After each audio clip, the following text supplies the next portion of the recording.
12 years, and now I live here. Oh, can you hear me? Yes, we can. Yeah, you can. Okay. And I'm an author, a coach, and a ghostwriter. And I'm thrilled to be here today and can't wait to share my new book with you. My name is Elton Brewington. I'm one of the organizers with my lovely wife, Claire. We're so happy to be here. And your presence means an amazing portion to our program. We're so happy you're here. And we're excited about the prospects of cultivating each one of your industry areas, your projections, and your contributions. Ha, ha, ha. We're happy for you to be here. Thank you. Hello. My name is First Sergeant Gray. I'm retired military, fellow Charlestonian. I'm originally from Charleston, South Carolina, so go Charleston. And I retired from the military after 20 years doing a job called psychological operations, and I've been teaching in the classroom for 11 years now. So I teach JRTC, which is a leadership course. We teach them everything from communication skills, writing skills, presentation skills, conflict resolution, life skills in the classroom that they can use and transfer not only to their other classes, but like someone mentioned, back to their households, back to their communities, and hopefully put them on a lifelong journey of success.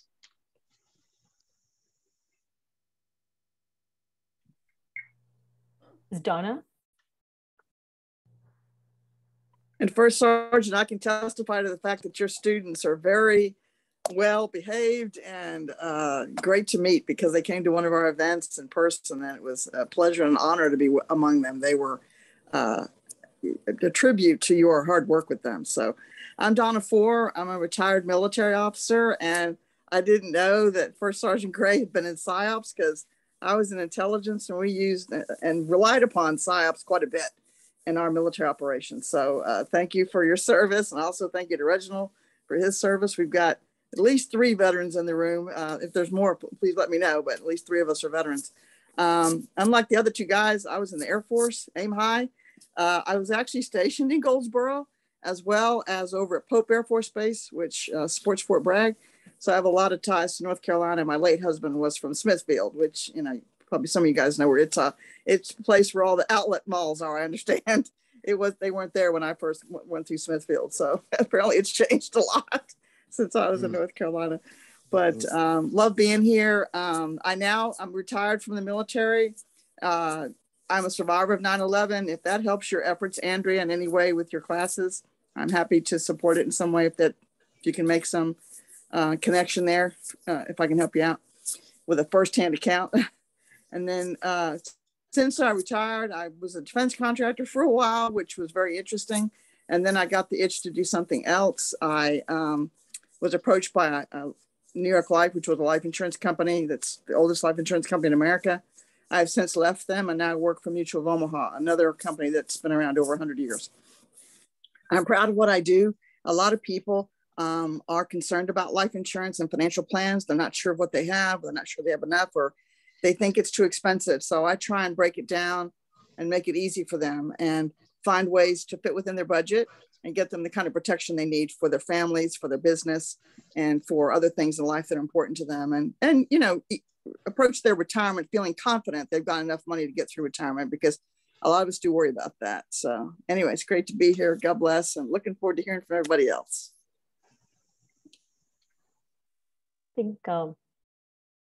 I think Barbara. Barbara? Yep, right here. Would you like to introduce yourself? Sure, absolutely. Well, I introduced myself. Okay. Was it not? Okay. I mean, okay. Again. Okay. Miss Ernestine.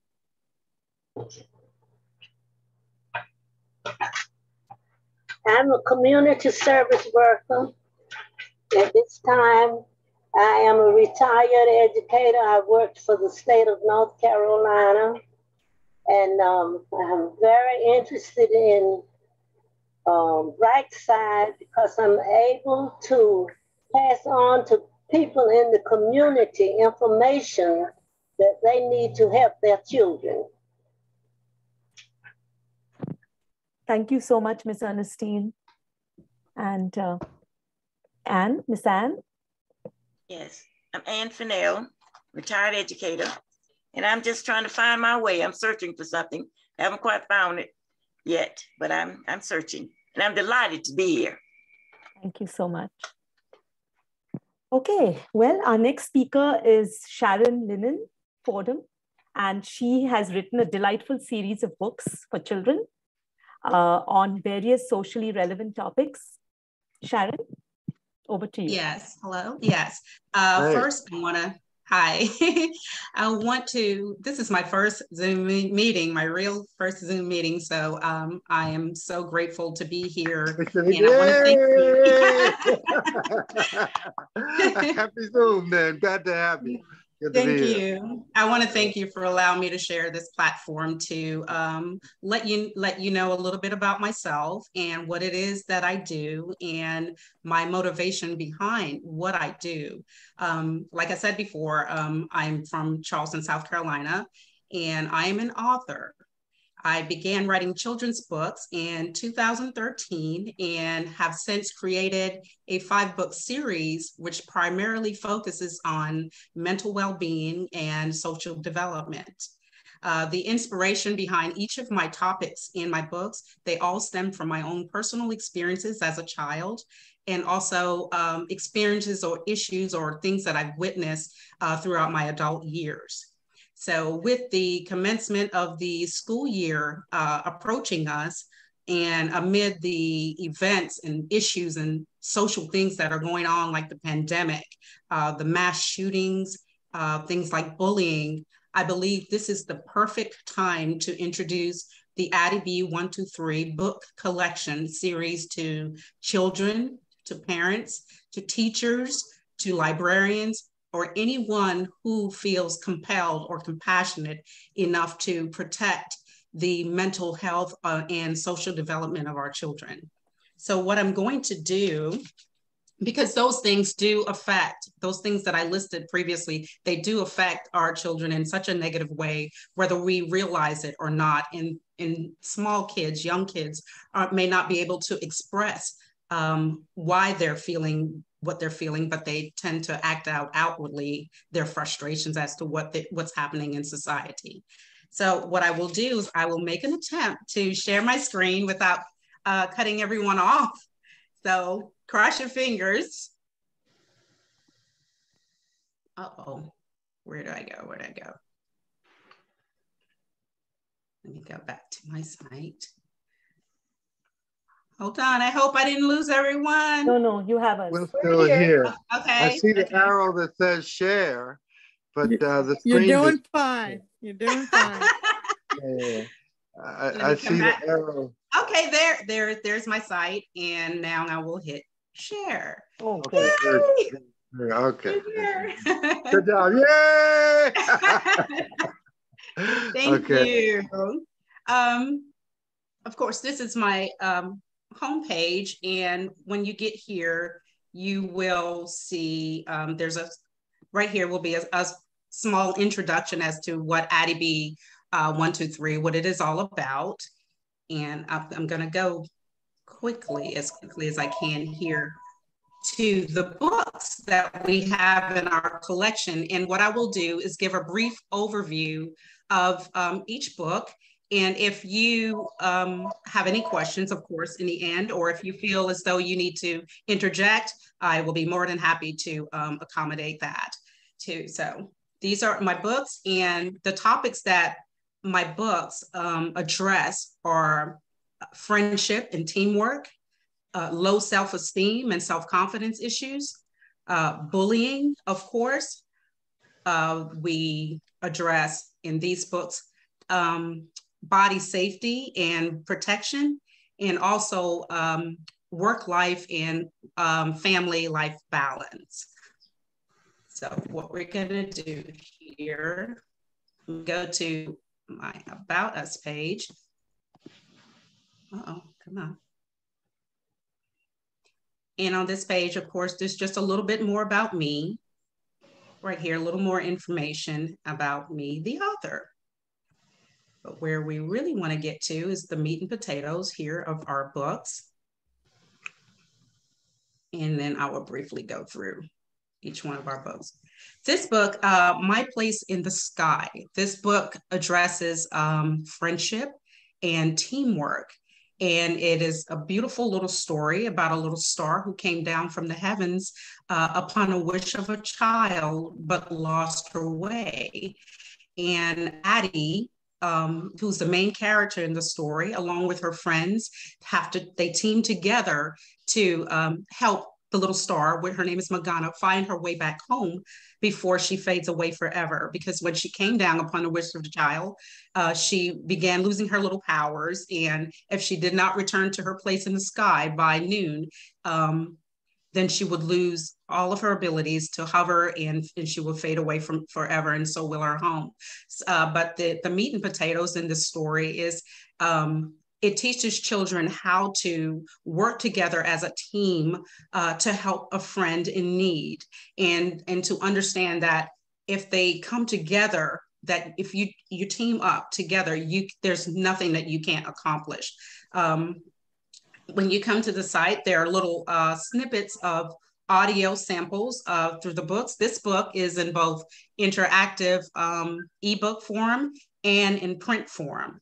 And if you will, I would play just a little snippet of what it would sound like in the interactive ebook format. So, and it's only about a minute long, if that. And these, like I said, are just snippets.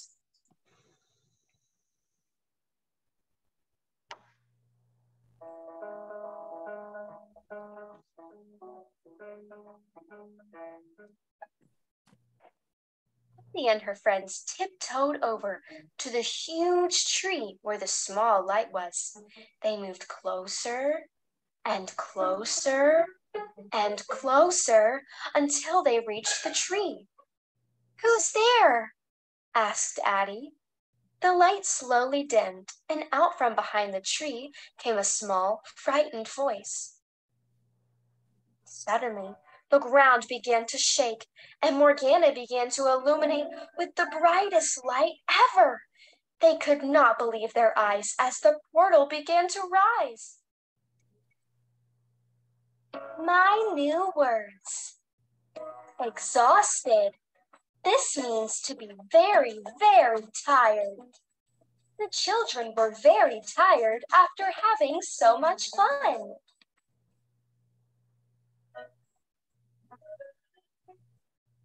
Okay, and one thing about our stories is they have what's called a bonus vocabulary at the end in the event the child does not understand a word that he or she read or saw in the book. It explains in the back of the book what that particular word means. So there's a little bit of education there as far as vocabulary goes. Our books right here, I'm just going to give you an idea of when you do go to hit buy now, because I know there are a lot of Amazon lovers. I'm addicted to Amazon. Even though if you hit buy now here, it actually goes directly to the Amazon page, and you can see here it's the Kindle version and also the paperback version of the books here. And of course, if you hit there's one of 8 books. And when I say there are 8, because some of our books are also in Spanish as well. But you hit that and then you'll be able to see every book in our collection. But I just wanted to show you guys that really quick. Now, let me see. Now, how do I get back to you? Okay, here we go.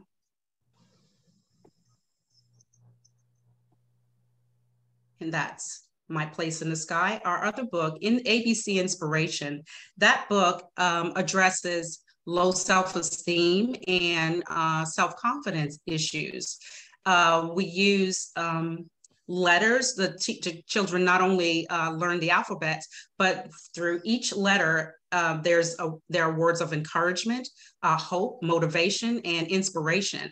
And I will just briefly let you hear a little clip of what it would sound like if they were listening to the interactive ebook. F, fun.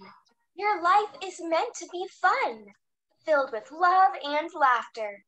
Every moment is precious, just like you are, little one. Have fun with your life.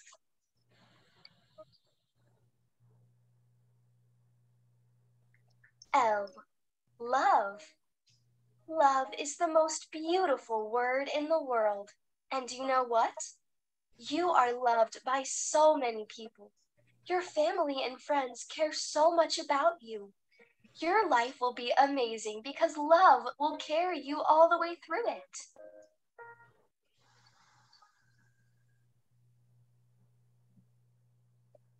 P. Perfect. Do you know that you are perfect just the way you are? You are the only one who can be you because you are perfectly created.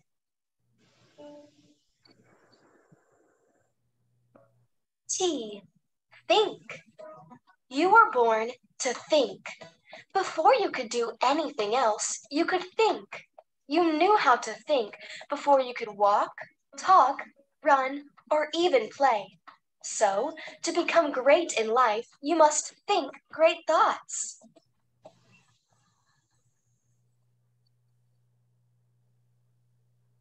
And of course, we have their letters A through Z. So there's, for each letter, there is, like I said, words of encouragement, hope, motivation, and inspiration, because kids really need that right now. Billy the Bully. This is one of my favorites. This book has earned the Mom's Choice Award and also received 5 stars from readers' favorites. And of course, it addresses the subject bullying, but it also reveals forgiveness and understanding in this book, and also friendship in this book, because this book really hits home with me, because I too was a victim of bullying. And I understand the long-term negative impact that it could have on one's life. But in this particular story, as a child, I didn't understand what was happening and why it was happening. But as an adult, now looking back, I understand that the knee-jerk reaction to bullying is to always attack the aggressor without understanding the why. Why is this child doing what he or she is doing? And even though we would have a victim of bullying, or the person on the receiving end of bullying, and also the aggressor, the one thing that they both have in common is that they are both victims. So we need to really understand the source, the reason why the child is acting out in the first place. And this story actually portrays that beautifully when Addie, of course, the main character in the story, was being bullied by Billy in the story. And later, a tragic incident occurred, which revealed why Billy was that way in the first place, what he really needed. And Addie and her friends, they rallied in the end to actually help Billy, who was really the true victim in this. So the takeaway from this story is actually bullies are victims too.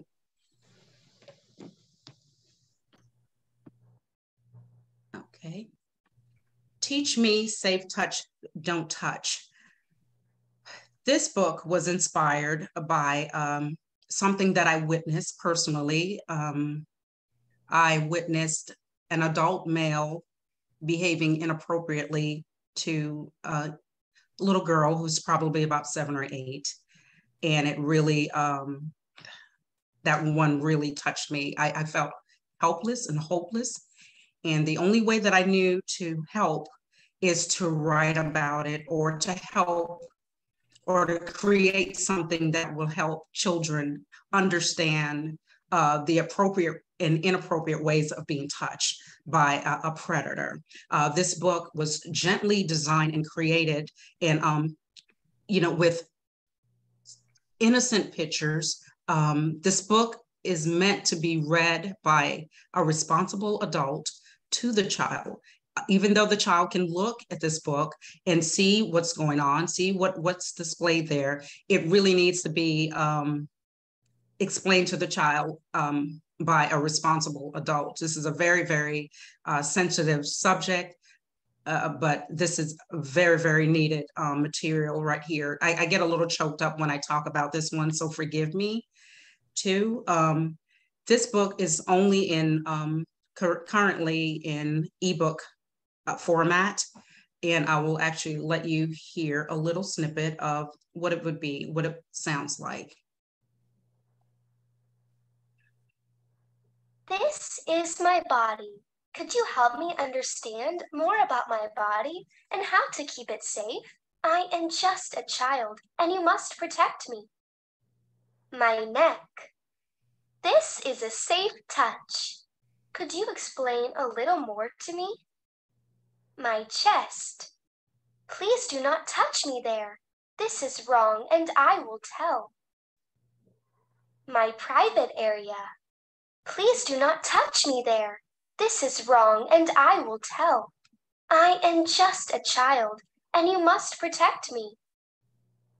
And this is just an audio form, but once you open their other language in there on the other text, like I said, it is for a parent or responsible adult to read to the child early on. They really need to understand this, because I have realized that some children, from what I witnessed, that little girl did not appear moved by what happened to her as if it was a normal thing.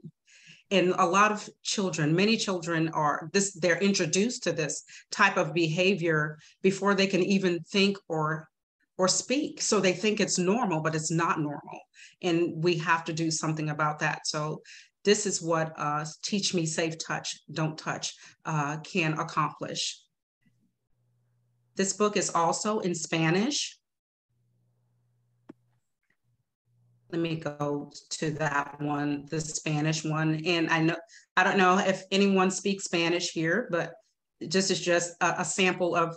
Este es mi cuerpo. ¿Podrías ayudarme a comprender más sobre mi cuerpo y cómo? And I'll stop it there, and to let you know that all of our audios are narrated by children between the ages of 8 and 15. And I'll go back to A Day with My Dad. This book is currently being translated into Spanish right now, and is also will be available in audio format as well. This book covers family and work-life balance. This is a story of a little girl who just wants to spend time with her father, and a working father. But the one thing that is revealed on both sides is how the other one really feels. The father understands his daughter's perspective, and the daughter understands the father's perspective by the end of the story. But so many children don't see their parents on a daily basis because they do work, and they do not understand why that mother or father or caregiver is working the amount of hours that they're doing. Is just to give them a better life. But what that child really needs more than anything is that time.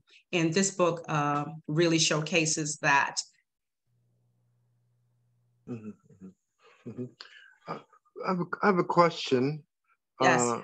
No, you well, actually refers to the previous book about the sensitive conditions and sensitive exposure or touching or touching. You know, and was that a relative that you witnessed? No, and, it was not a relative. I saw it in a park. It took place in a parking lot of all places.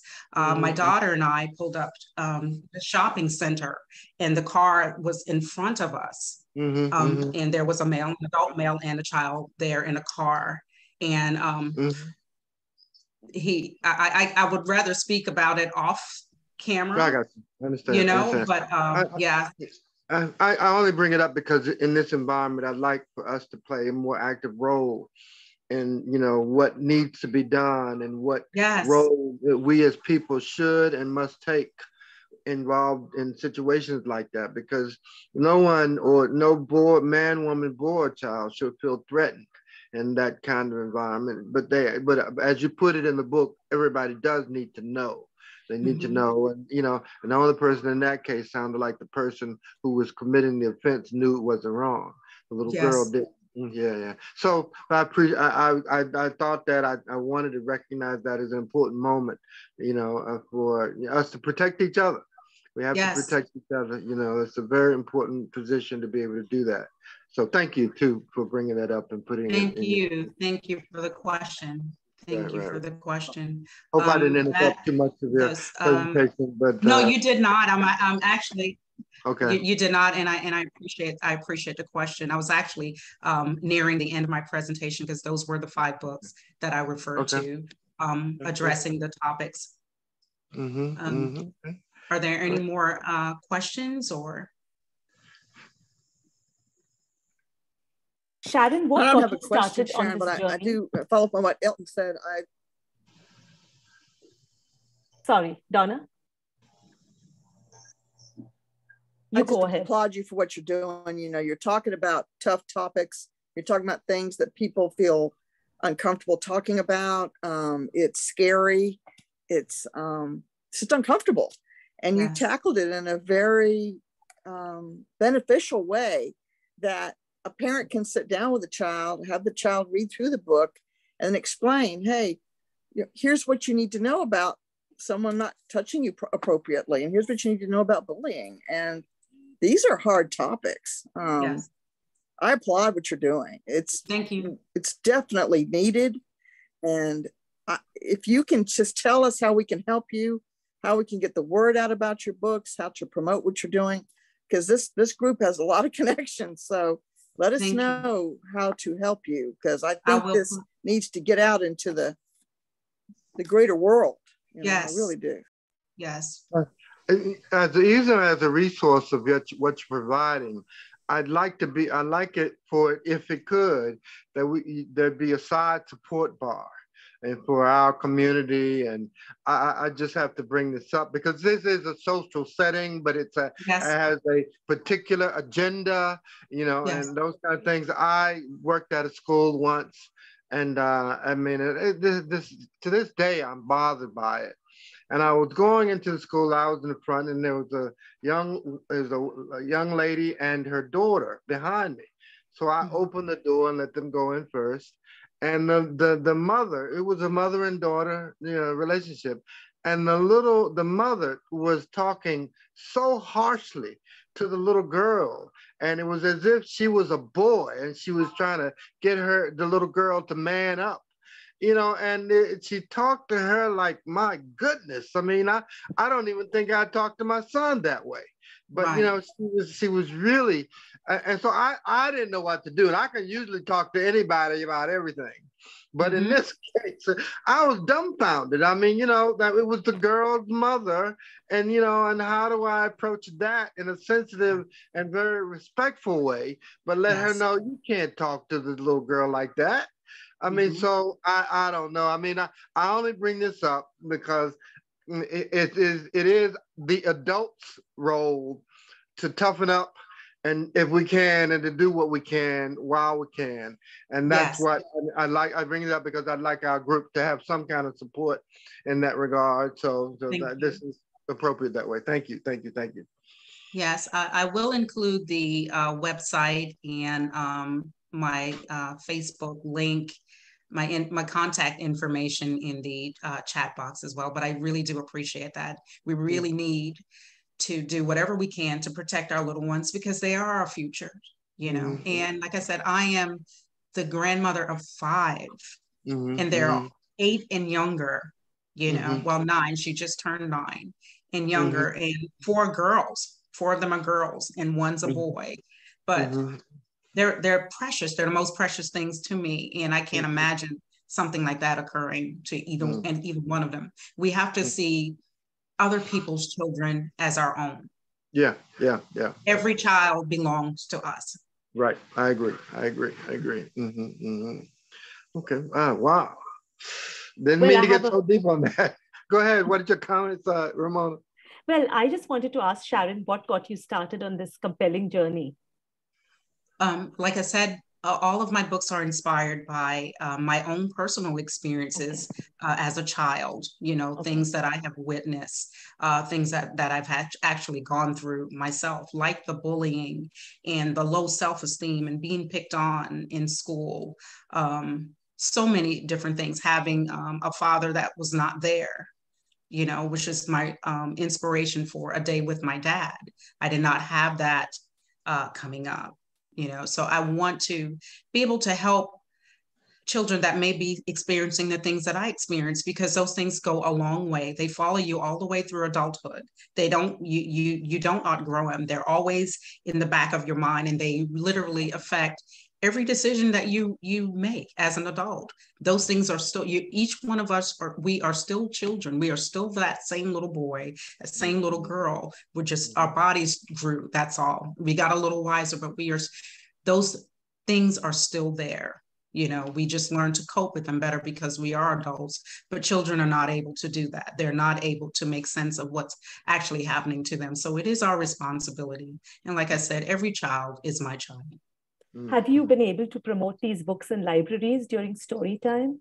That is my intent.